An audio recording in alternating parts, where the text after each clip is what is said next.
պարոն Փաշինյան, վերջին օրերին տարբեր պետական կառույցներից ստանում ենք տեղեկատվություն այն մասին, որ իբր պետական պաշտոնյաները տարեվերջին ստացել են կլորի գումար որպես պարգևավճարներ։ Խնդրում ենք պարզաբանել, արդյոք խոսքային պիլոտային ծրագրերի մասին է, որոնք դուք ներկայացրեցիք պետական պաշտոնյաների համաժողովի ընթացքում, ըստ որոնց լինելու է աշխատանքի գնահատում արդյունքների վրա հիմնված չափորոշիչներով։ Այս կառավարության նիստում էլ դրան անդրադարձա եւ մենք դրա մասին խոսել ենք։ Մենք ի վերջո տեսեք, ինչպես ուսուցիչների դեպքում, ինչպես ուսուցիչների դեպքում, ինչպես զինվորականների եւ այլ համակարգերի դեպքում մենք այս տարվանից, այսինքն 2025 թվականից այո ներդրում ենք արդյունքի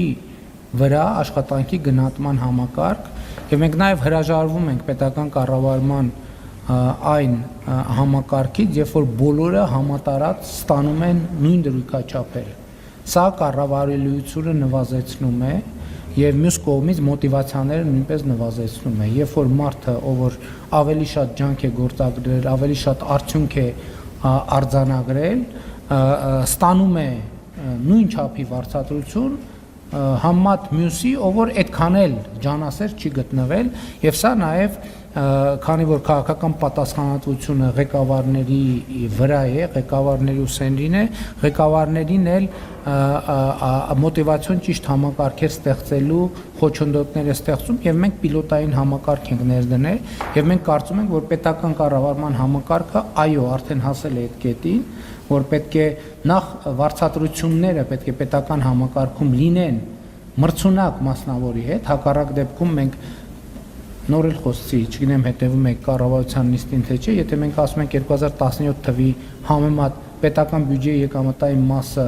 130% ավելացել է, այդ նշանակում է պետական կառավարման համակարգը 130%-ով ավելի շատ ջանք է ներդնում նախ այդ արդյունքը արձանագրելու համար, բայց բյուջեն հավաքելուց հետո նաև արդյունավետ ծախսման խնդիր կա։ Եվ մենք պետք է այնպես անենք, որ ավելի ու ավելի պրոֆեսիոնալ դառնալու մղումը ճիշտ մոտիվներ գործեն պետական կառավարման համակարգում։ Նախ դրսից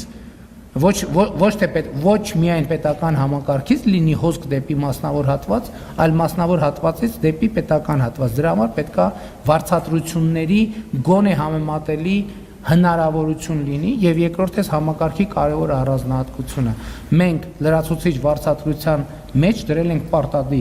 պարտադիր պայման, որ լրացուցիչ վարձատրություն ստացողը դրա որոշակի տոկոսը, եթե չեմ սխալվում 10%-ը, պետքա ծախսի իր